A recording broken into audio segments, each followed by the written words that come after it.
Hey guys, this is Dex again at Galeana Chrysler Jeep. I want to take a moment to go over Jeep's new powertrain, the 3-liter EcoDiesel.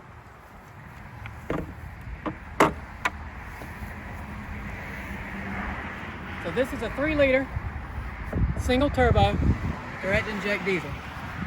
Now this isn't like the same diesels you'll get in the heavy duty lineup, say like the 2500 or 3500 Ram. This is actually developed by VM Motori. VM Motori is an Italian-based company. They first came around in 1974. No, they didn't.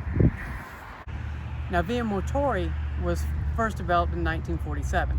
They were the first Italian company to develop the air-powered diesel motor. Since then, they have built the first OEM engine in 1974. It was produced in the Alfa Romeo Alfredo. After that, they started producing diesel engines for Chrysler starting in 1992. Since then, they've been producing for manufacturers such as Ford, GM, Alfa Romeo, Hyundai, and of course, Chrysler.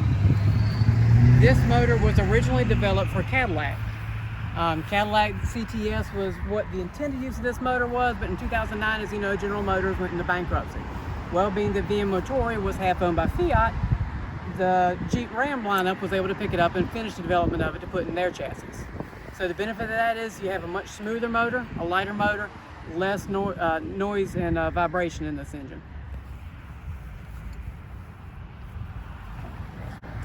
A 60-degree V6 motor as opposed to like a 90-degree V6 that you'll find in, say, a Hemi or a Pentastar motor. The benefit of that is the closer angle of the V will make it much more compact, easy to package. It will also make the block a lot more rigid. Speaking of the block, this is a composite graphite iron block. Now what that means is it's a little bit lighter, it's a little bit stronger than your normal iron will be. Obviously that's going to help with the diesel, a lot of compression ratio, all the strength you can get. Speaking a little more towards the strength of this motor, it's got a 4-bolt main bottom end, but it's also got a base plate with 2 more bolts per cylinder. So therefore you have a 6-bolt main bottom end. Anybody who knows some of the hot rodding stuff out now knows that the more bolts on the bottom, the better. Moving up towards the top end of the motor, this is the first diesel with an all-aluminum cylinder head and dual overhead cam configuration, so you can have variable valve timing. Now the turbo on this one is mounted pretty far in the back and low down into the cylinder, into the V itself in the rear. It is a variable geometry turbo. So what that means really basically is going to give you good response on or good torque in the low end, and it's still going to carry that power all the way through the top end of the RPM range. Speaking of torque and horsepower, this makes 260 horsepower, so about the same as a gas motor. Where it really shines is it makes 442 foot-pounds of torque. Speaking back to the turbo, it's a water-cooled turbo. Keep that in mind. With the smaller turbos, they want to make sure that you don't get too much oil or anything gunking up inside the turbo. Water is not going to gunk nearly as much as oil, and it will be able to cool that turbo down under a heavy-duty cycle.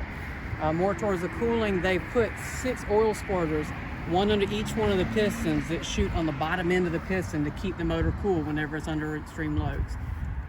The EcoDiesel in the Gladiator is rated at 6,500 pound tow capacity. Now, of course, like with any diesel, a modern diesel rather, you've got the DES, the diesel emission fluid. So what that is it helps defeat some of the emissions that a diesel create to keep it in check with the EPA regulations. These are equipped with a 5.1 gallon tank for the DEF, so that's good for about 5,000 miles, give or take. So one thing you'll notice with the EcoDiesel, as opposed to any other drivetrain in this platform, is the drivability of it. One thing that goes to that is how quickly it can start for a diesel.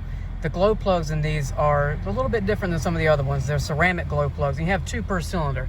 Being this is only a 3-liter, it heats up very quickly, so you don't have that long wait to start your vehicle.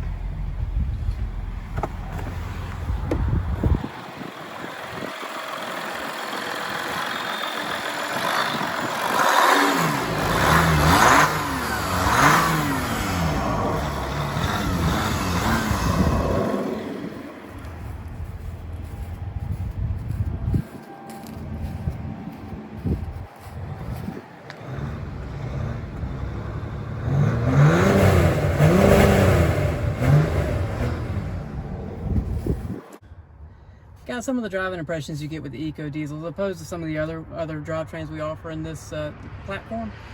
it's a very good highway cruiser. So keep that in mind if you have a long commute to work. Also, the 28 miles per gallon on the highway is not going to hurt at all. One further note about the EcoDiesel to remember.